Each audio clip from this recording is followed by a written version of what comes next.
All right, guys, ladies and gentlemen, for tuning in to Honcast.com. That is right. We are here on day number 2 for the DreamHoN summer coverage, and we got some more Heroes of New Earth action coming at you. Of course, I'm Breaky CPK. I'm going to be joined by the great Trouf Midor.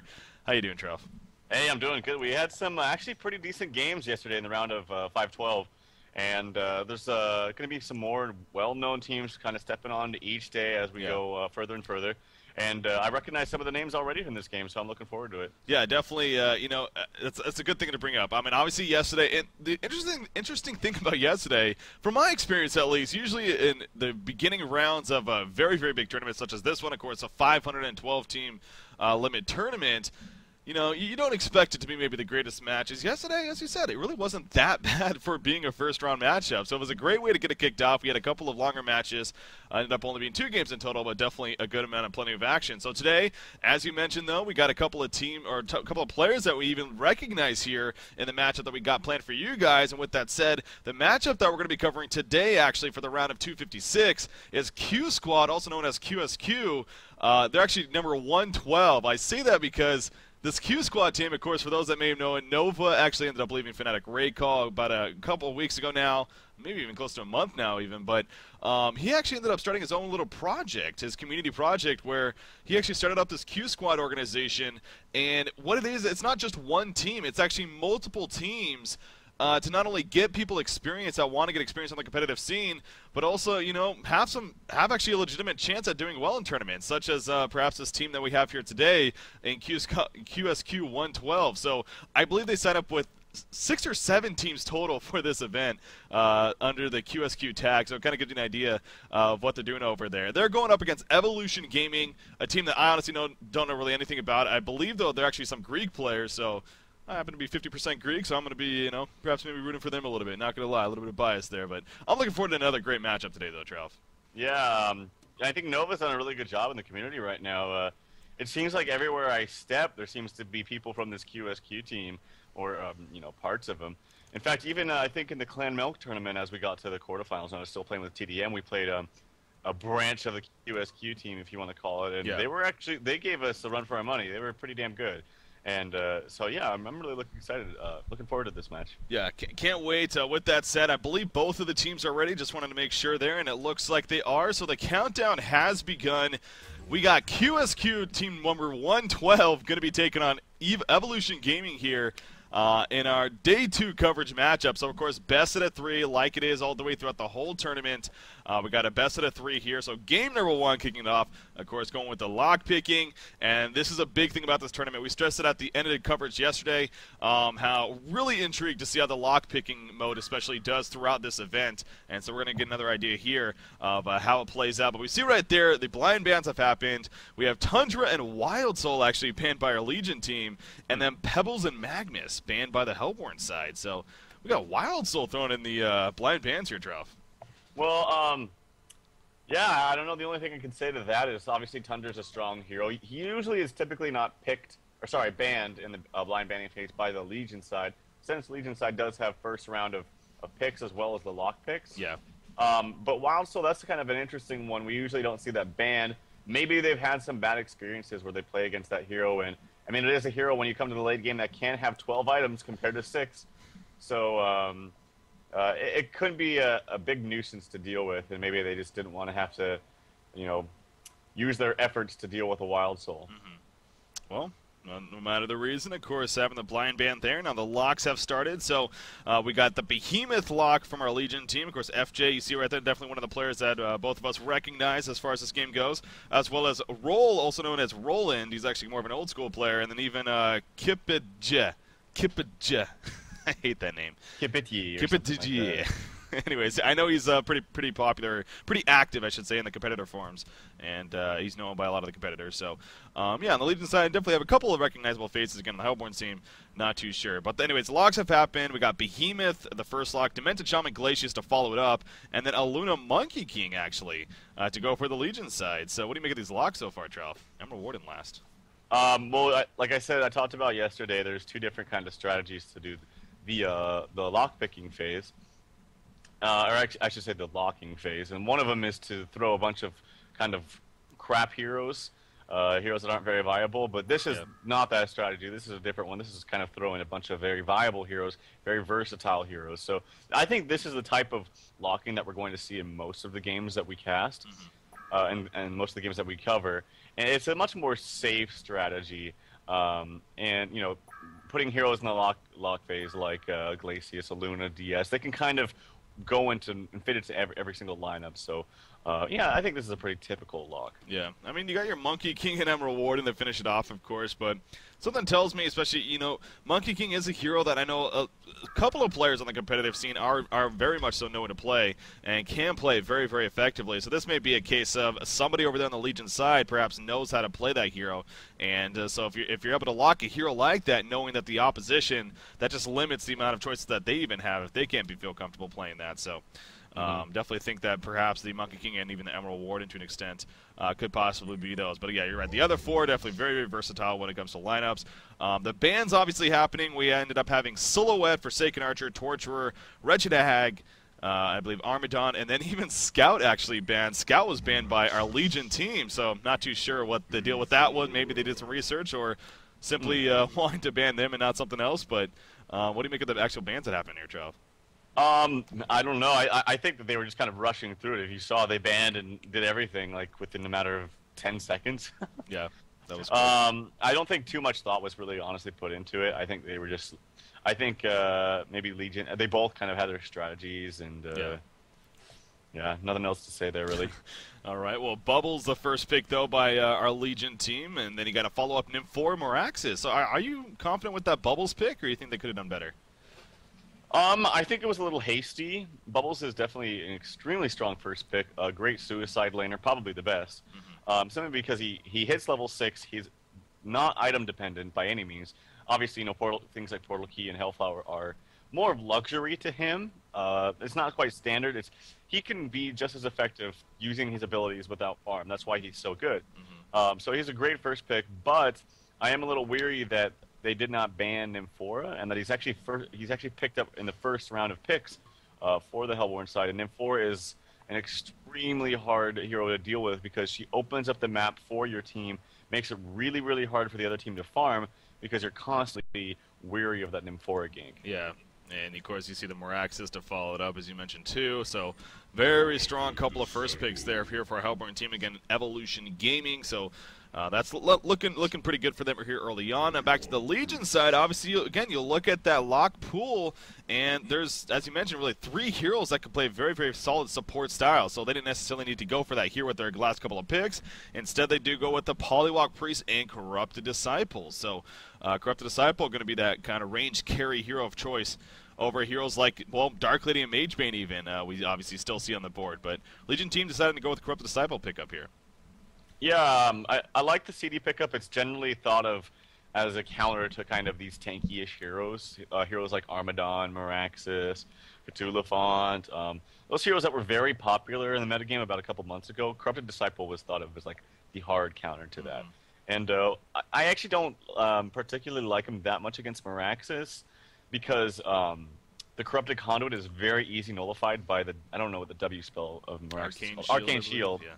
Yeah, because there's some long cast time there for Corrupted Disciple. It's very easy for Moraxis to block that. But still, Corrupted Disciple, with his fast movement speed and, you know, the channeling ult, is very good against these tanky-ish heroes. Yeah. So we got a lot of time being used here for these actually picks. We mentioned it went pretty hastily throughout the locks and the bans and whatnot, but the picks definitely taking plenty of time here for both teams, down to 21 seconds of overtime. And look at that, Dampier picked up by our Hellborn side. So going a little bit of a curveball here with that Dampier pick. Tralf, you like the Dampiers? I actually don't like that pick, and I'll tell you why. I mean, I love the hero, don't get me wrong.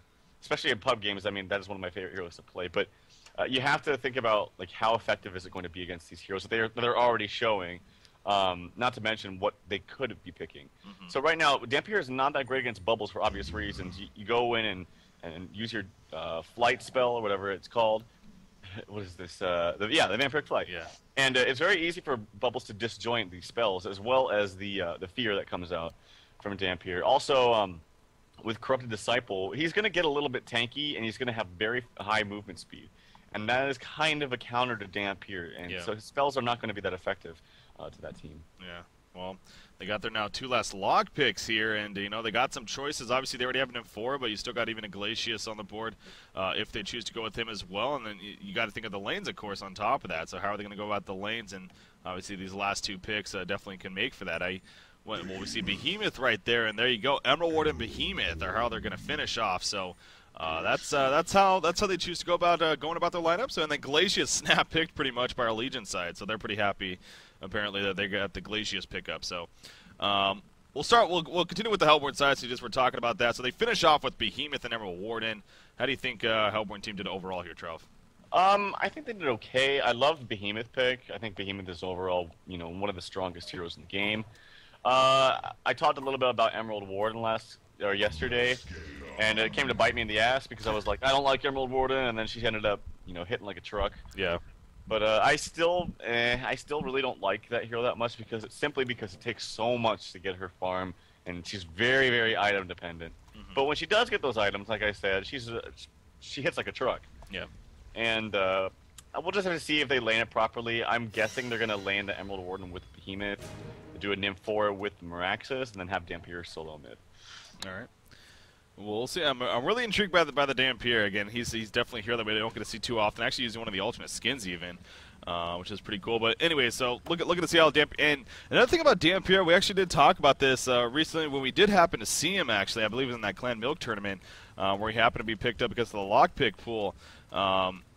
We were talking about how he actually wasn't using that ultimate of his, the consume ability on creeps. He was waiting to try to use it on heroes for the kills, and that's I think it's safe to say considered a big no-no. You really want to get those charges stacked up on Dampier to be able to amplify your other abilities, and if that means using it on the creeps, obviously, to get those charges up, then so be it. So we'll see how our Dampier player, being played by Moon Sorrow, it looks like, for Evolution Gaming, does when it comes to that. So.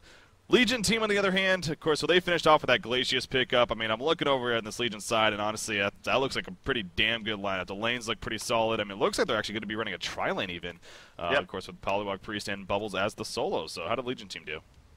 They did fantastic, and I think they got every hero that they wanted out of that lock phase, or the lock pool. Yeah. And I think they're really happy, and their lanes look really solid. They have a very, very bursty and very strong tri-lane. To work with. Luna and Glacius together themselves just offer so much to any hero that they'd be supporting. And then you put Corrupted Disciple on top of that, they have just so much spam. So, the composition of heroes that they're going to be going up against top is going to be suffering a bit. And as far as the other lanes, Polywog mid, there's no question there. That's going to be strong, pretty standard. And Bubbles bottom in the short lane, very standard as well. So, yeah, they picked it really well. How do you think our Hellborn team is going to react to this? Because, again, you look at the Legion team line, it's pretty obvious that they are going to be doing some sort of tri-lane. Mm-hmm. And sure enough, it is going top. I mean, who do you send against that tri-lane if you're this Hellborn side? I mean, they don't have that suicide hero, really. Exactly, and that's why it's so awkward. And yeah. they kind of have to take a risk if they want to play this correctly and say, okay, well, they have Glacius and Luna with the CD, so obviously those heroes are probably going to go together. It would make a waste to make those heroes all go bottom because they're so aggressive, they have so much burst, so they got to think to themselves, why would they put them bottom? They've got to put them top, right? Mm-hmm. So they have to take a risk and put a hero that's not normally suicide into the suicide lane, and I think what they should do is maybe put, like, Meraxis down there, is my guess. That's what that's what I think they should do, but what they probably will do is just put Meraxis and Nymph4 down there, and they'll have Emerald Ward and Behemoth top, which will be quite a suffer for them. So hopefully they make kind of some response to that. Well, we'll see what they eventually end up doing. Obviously, you see right there, our Rami looks like was having some. We're just at the DC real quickly. We had our competitive pause out of the way, so there we go. The game has resumed, and we are now actually in it. So we'll get an idea to see how they are going to go about the lanes when it comes down to it. Now, I have heard about the supposed jungling Dampier. I'm just saying. You get that third ability, and you can actually do a little bit of jungling. Not saying that will be happening, but.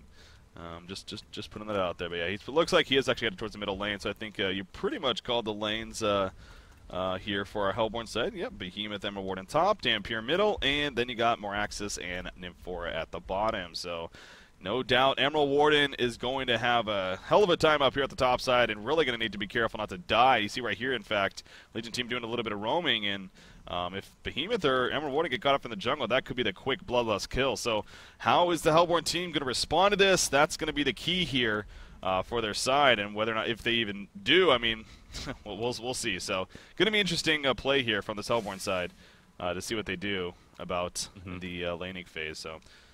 Yeah, I wanted to say, and you're going to hear me talk about this all the time. Like, you heard me talk about the shrunken head thing. Well, now I'm going to talk about this, and I can't stress how freaking important it is to defend your poles. If you're Hellborn, the top pole. If you're Legion, that bottom pole. You have to rush there when you buy your items right at the very beginning of the game. Rush there and defend your poles, because it's so important to have that to keep lane control. So that, because you obviously don't know for sure what the lanes are going to be, but you have to have those poles available to you to adjust. And right now we see, you know, both the spawn right here for Hellborn is now blocked, but they did not do the same thing. Actually, Nymphoria gets their lady is going to miss it. They won't get a double stack to that spawn, but it still will have Wild Hunters, and they'll offer one pole to them. So yeah. A little bit unfortunate timing there by our Nymphoria player, but now something I was thinking about a little bit right there, and you know, how can our Hellborn team adjust this? What do you think about sending Nymphoria to this top lane as well? So making it into that tri lane, obviously you have more access versus Bubbles, and then you have Nymphoria just feeding mana to Emerald Warden though, and having her spam those wolves. Do you think that could actually be a legitimate strategy? Yeah, absolutely. And I think actually it'd be even better to spam it to Behemoth, just because his mana pool is so low. So it's actually going to give him a bigger percentage of mana. Yeah. But yeah, no, you're right. Either way, Nymphoria up there in that lane would be doing much better, and they could actually do something with that lane. Because say Behemoth gets a good block, because he is in a favorable lane. Behe in his short lane is much better than in his long lane. So yeah, Nymphoria I think should definitely get out there. Maybe try to get a kill on this Bubbles. And right now you see Nymphoria adding some harass onto this Bubbles. Give this Miraculous a slight advantage, and then go up there and support the rest of his team up top. Yeah, and it looks like, as you mentioned, Nymphoria playing very, very aggressively at the bottom side so far, so possibly that could be happening. In fact, okay, she's going to place a ward aside right there for the bottom rune. So 2-minute rune coming up. We'll see if Dampier or Polywog Priest is able to get it, if they do, or if it's going to be camped. But speaking of Dampier or Polywog Priest, we got that middle matchup here. Polywog Priest seems like he has pretty good positioning. I guess I can't be too surprised by that. How do you think this matchup should play out with Polywog Priest versus Dampier here, Trout?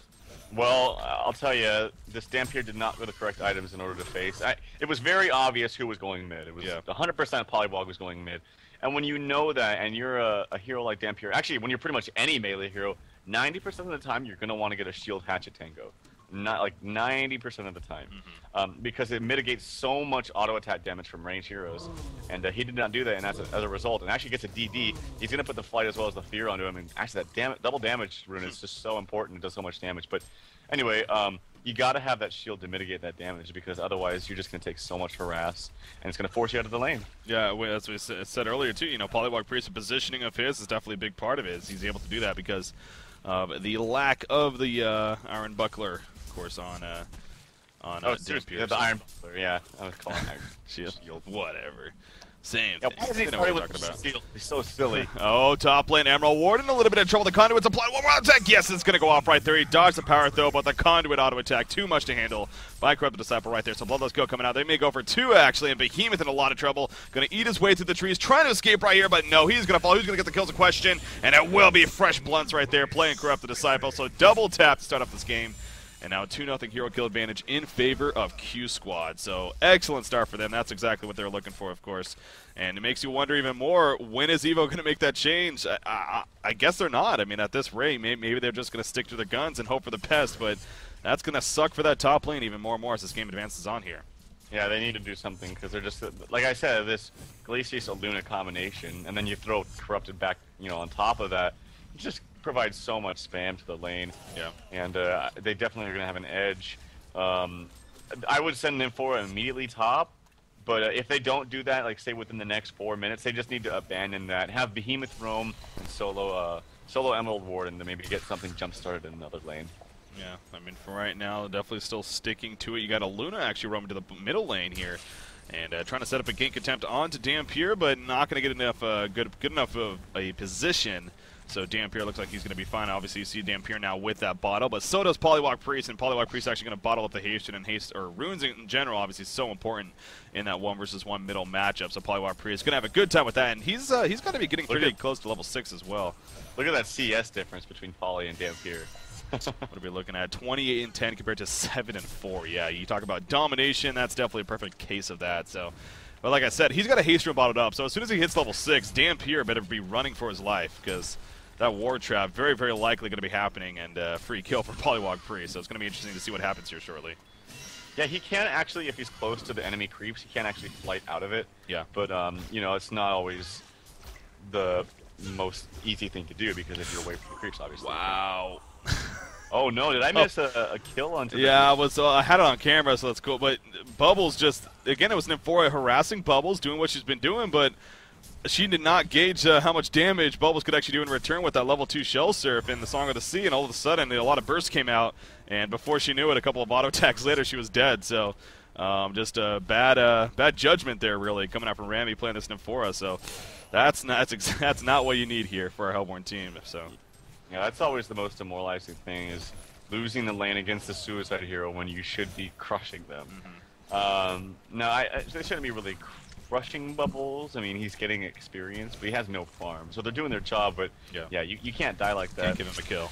Oh, here we go. Polywalk Priest haste rune activated, but he got terrorized right there as he ran by, so kind of screwed up his placement of the wards, or it didn't even go off, obviously. So Dampier doing a pretty good job of reacting to it. Top end in the meantime, Aluna actually in a lot of trouble. The Behemoth Fissures on blocking her, but look at Corrupted as Saboteur the party. The power throw on top of the conduit charges, and once again, Corrupted as Disciple picks up another kill, his 3rd kill of the game. Big plays happening at that top side there. Yeah, just so much burst between all those heroes, and Glacius wasn't even up there. Well, actually, he did do some damage, and then he just walked to the bottom or the top room and maybe roam a little bit, grab some wards from that outpost there, and he's gonna go ahead and place them and give some extra vision. But yeah, this Corrupted Disciple is gonna be a force to reckon with. He already has his power treads, and actually I missed a kill onto Bubbles now, so they did get something happen and jump started in that lane. Meraxis plus Nymphora able to get that kill, and so Meraxis now sitting at, wow, he's actually sitting at 1700 with just boots, so maybe he's gonna just rush that portal key. Yeah, wow, yeah, he's very likely going to be doing that with that gold saved up, so we'll see if that indeed happens to be the case. In the meantime, in the middle lane, wards are down from Polywalk Priest, as well as a double damage rune activity. You see invulnerability is going to be used by Glacius and Aluna even joining the party, so this is a big tower push coming out, but the support is here. Great Fissure Stun coming out onto Polywalk Priest right there. There's that terrorize as well as a flat, and down goes Polywalk. Dampier trying to stay alive. Yes, it looks like he's going to barely. Now the tower will fall, so that's the good news there for the Legion team. But consumed charges are now at 3 here for Dampier as a result of that as well. So that actually ended up working fairly well for a Hellborn team, but the tower did fall. So yeah, the tower did fall. The wards were used, but God, you know, when you play Dampier and you get a kill with your ult, it's so relieving. It's like, oh, now I don't have to work for all those charges. Yeah. So that's a nice thing. Hopefully we can see him maybe gank with those, because it does add a considerable amount of damage. Well, that's a big snowball for him. I mean, it definitely adds a good amount of damage, and the fact that he's level 7 now, and his GPM, again, not the greatest because of the situation, but if he can start roaming around and getting some kills, then that'll no doubt just start increasing that. And by the way, this is a thing I like about this ult as well. You see he's kind of transformed because of the 3 charges, so it looks pretty badass. But anyways, he also didn't pick up a Blood Chalice here, even before getting boots. What do you make of that? Not even going to boots yet. Yeah, I don't really understand that. Maybe he's delivering them on the courier now. He is, finally. Okay. Yeah, I don't think there's really any logical reason for that. I definitely would have liked to see the boots before that. Well, has them now, so that's what matters. So that's good news here. Meraxis, though, we were talking about. Look at that 2350 gold saved up. He's just he's pulling that gold, man. I mean, dare I say an early Mach? I mean, that's kind of getting to that rate, but that would just be something very different here. Well, that would sure be fun to watch. Jason, okay, there we go. There's the portal key. So yeah, that would have been interesting, but. No. He goes the portal key. And he's going to put that right to use. Yeah, and may need to put it to use up here at the top lane. In fact, he is coming in now. That's an illusion. Hopefully they realize that. Oh, he goes on the... No, kills on the goes on the Glacius, actually. And Glacius trying to get away. Behemoth Fissure Stun comes out. The wards are down, though, from Polywalk Priest. Both Nymphora and Emerald Warded will fall. Polywalk Priest did an excellent job with the flank right there. But Dampier joins the party, takes out Glacius. Now Polywalk Priest actually needing to avoid Corrupted Disciple running in, trying to help keep him alive. Behemoth runs right by, gets Hex from Polywalk Priest. Where's the Fissure Stun? There's the Fissure Stun. Oh, but he blocks his teammates as well. And Polywalk Priest goes with a terrorize right there. The final line attack. It is going to go off with the consume, and Dampier heals himself as a result. Well played right there by Moonstar. Can he stay alive? No, he cannot, though. The Conduit is now to 4 charges, doing the damage that he's looking for. Double tap for Corrupted Disciple, and when it's all said and done, basically a genocide coming out here for our Legion team, as well as a tower kill. Big plays there. Yeah, that was really well played by Dampier. I mean, he just barely got that consume right off onto him, and it was able to live because of it for a little bit longer. But man, the burst still coming out from a Luna, as well as that full corrupted conduit and I don't know if he had a full conduit, but it is level 4, yeah. So it's gonna, you know, suck up a huge chunk of damage, as well as that ulti just kind of going off the whole time. I mean, he's dishing out so much damage now. He's at 450 gold per minute. He is gonna be very scary.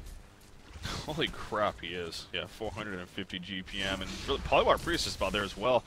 Bottom lane, Bubbles may actually fall. Oh, the take cover was perfect timing right there. He avoids a Terrorized Fear, and he is going to get away, it looks like. Homecoming Stone used, as well as a Kelp Field, and he gets away. That take cover could not have been any more perfect. Wait, he doesn't even have take cover. What? Wait. It was that perfect. It was that perfect. He leveled it up, and then he de-leveled it. He knows his strats. No, so what just happened there? Did he... I guess he used his Song of the Sea at the same time, and it looked like the Terrorized animation went off, but I guess it didn't. I don't know. I'm baffled. I want to watch the replay. Well, it does have a cast time. Yeah, that's true. So. Okay. Well, maybe he just simply avoided it. He poured it in time or something. I just assumed it was a take cover, but okay. Well, he gets away nonetheless. That's the good play, and stays alive, so... Unfortunate there for our Hellborn team, missing on a kill. They can use kills right now and not getting them. We have a 94 hero kill advantage, well, 6,600 gold AGs. Let's pretend he did use take cover. That goes back to what I'm saying about Dampier. Is just not the greatest hero against bubbles. Even without a take cover, he can still shell surf away in between the flight and the fear there. It's the terrorize. So I just don't like Dampier that much here. And actually, a Polywalk here is going to throw the wards down on Dampier as we speak, and he will go down. So another kill for Roland for short, or Roll for short, I should say, who is actually only level 5, but he does have 3 kills under his belt as well as 4 assists. So he's having a good game. Oh, Corrupted Disciple, though. This could be a big kill here for the Hellborn team if they can manage to take out Fresh Blunts. I don't know if they're going to be able to. There goes a portal key from Moraxis right on top of the Quakestun. The Behemoth Fissure, and yes. Oh my god, he actually gets a kill before because of the Aluna power throw, so that ended up working out not too shabby there for Corrupted Disciple. And now they're all low on life as well, and Polywalk Priest and Aluna are running in. They want some revenge for their fallen team, and it looks like they're going to get it. Moraxis dropping quickly, and the final auto attack to take him out. You see the porting though from Dampier. He's actually going to take out Glacius. Not too sure what Glacius was thinking here.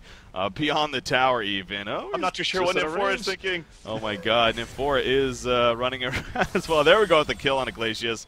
Nymph4, nice stun there on the Polywalk Priest, actually preventing the homecoming. So, but he gets turned around with the Electric Jolt nuke. However, Polywalk Priest now, he's in a little bit of trouble. Silencing shot coming out, but do they have the CC for you? This is what you're talking about. Dampier, he will chase you down, but, you know, when the Terrorize isn't up and can't burst you down, then you're going to get away. So right there, perfect case of it. Yeah, I mean, I don't really know what Nymph4 was doing kind of sitting around here with such little HP. He definitely had no business. He should have just walked back, gone to heal, and then maybe look to fight another day. But yeah, that was a pretty much free kill for Polywog there. Yeah, that's keeping his GPM sustained at 450. Now he's really farmed. Yeah, he has just been up there. I mean, FJ doing a fantastic job. He of course got the early Grave Lock. We've talked a little bit about that item recently and how powerful it is. And look at this, he is going straight for that shrunken head. So he just purchased a Warhammer with the Mighty Blade. So sure enough, we are going to see that early shrunken head here on Polywog Priest in this case.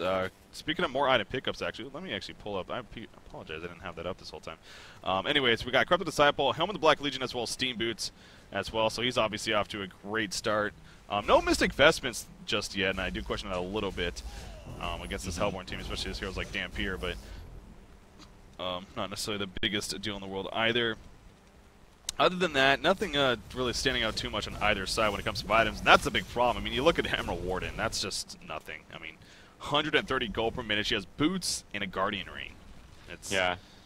Not and the good. worst thing about that is she's going to require like way more farm than that to be effective. I mean, right now we would expect her to have maybe, you know, Steam Boots and a Vestment and Power Supply, but that's not even enough at this time. I mean, she's got to have like she's got to be like almost having a null stone basically right now for her to be that effective. And that's what I mean about Emerald Warden being so item dependent. Yeah. So not going to be too much use to her team, unfortunately. in this game, at least from the looks of it. At this time, 14 minutes now in. Polywire Pre-6, a Terrorize right there, but looking to turn around with that Hex Beam. The Fidget Stun may screw things up a little bit, but in comes Dampier, though, trying to stay alive. Kelphin going to be used by Bubbles, and there we go. Glacial Downpour was canceled. In comes Moraxis, but Dampier will fall. Moraxis doing a good job of taking out actually a couple of heroes right there with a little bit of assistance from Nymphora, but Corrupted Disciple standing his ground. 5 charges on the Conduit. He is maximum hitting for 192 damage at level, what is he even? Level 10 right now. That's just ridiculous. And picks up a quad kill, actually, when it's all said and done. So, Corrupted Disciple, man, he is a beast here. Yeah, I mean, he's playing that hero to its full effectiveness. He's got the Helm of the Black Legion. He's got 2,200 saved up. I'm guessing maybe a Firebrand? Firebrand? Let me see this. I'm guessing Firebrand. I don't know. Right click. Go. Go. Do it. Maybe I'm wrong. Make me look good, damn it. Exactly. I want to look good. He's not doing it. He'll buy it. He'll buy it. He's just waiting for me to finish my thought. Yes, there it is. Okay, so he's going for the Firebrand. Probably a Geometer's Vein to finish that. But, yeah. I mean, he's just dishing out so much damage. His positioning is really good in these team fights. And he only has the rank 1 of the Static Discharge, so he's going to be even, you know, more annoying as he levels that up and gets more fast movement speed. Yeah, that's definitely an underrated ability. That's another one of those kind of you don't really think about too much. But it's there, and it definitely has a great effect at the same time. Behemoth is actually going to be picked off, as well as Moraxis just before that. Of course, the wards were used to kill Moraxis and even do some damage on the tower. And speaking of that, this initial tower will go down, and that looks like that's going to be, what, the 4th tower kill of the game already here for our Legion team compared to the 0 for the Hellborn side. Look at that damage from Corrupted. Yeah, they're just diving onto people. We see a vote to concede coming out. I wouldn't be surprised if it passes. Wow. Dampier just didn't even stand a chance right there. Okay, so definitely a case of Corrupted Disciple just getting way too farmed. He's broken. Being broken, obviously. The hero is just completely broken. That's what we saw here now. Yeah, so clearly just domination on the side of Q Squad here in game number 1. With that said, of course, it is a best out of 3 for a reason, so we'll see if Evolution Gaming has a chance to come back here in game number 2 and force that 3rd and final game. But for now, Q Squad up 1-0-0, and I must say, you know, again, by the performance, what we saw right there, it's going to be a tough challenge here for Evolution. But at the same time, you know, maybe you get a little bit better picks. I almost want to say have a better picking phase. How about that? Rather than failing in terms of that sense. But yeah, so they went with some risky picks, and it just didn't work out here when it's all said and done. But I don't know. What did you think about Evolution Gaming, Trelf? You think they have a chance here in game 2? I think the picks were somewhat okay. I think more importantly is you got to know how to set up the lanes, and you got to predict what the other team is going to do. And while I felt like QsQ's lineup was much stronger, their lanes were pretty predictable. And when lanes are that predictable, it's fairly easy to find counters to them and to work around that in the best possible way. Like I said, I would have liked to see that Moraxis solo bottom against Bubbles, maybe have an N4 give him just a little bit of an edge for a level or 2, and then get up there and support his team and try to do something against that very, very aggressive heavy burst tri-lane that QsQ had. Well, we'll see. Again, it's going to be a tough road here for our Evolution Gaming team. Q Squad looked pretty good, but we got another game for a reason. So game number 2 going to be coming up, guys. Definitely stick around. We'll be coming up with that as soon as possible. Once again, break CBK. Joining me, Tralph Medor. And stay tuned. Game 2 going to be coming up next, guys. QsQ.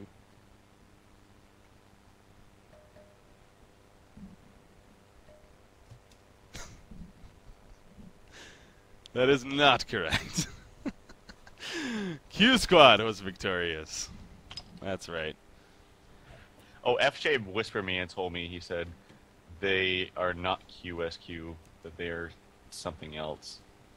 I don't know why they have the tag then, but... Well, they're QsQ112, according to DreamHoN, so I don't... If people want to be named something else, then, I'm sorry, then don't sign up with one name. Yeah. That's just what I'll say, so... yeah, so I guess we're actually still on here, so... with that said, again, Game 2, it looks like they are already hosting the lobby, so... probably we'll still have to take a quick break, but... we're going to be getting in and jumping into this one. With that said, again, so this is just the match, the only match for today. However, every single day, guys, it's going to be content.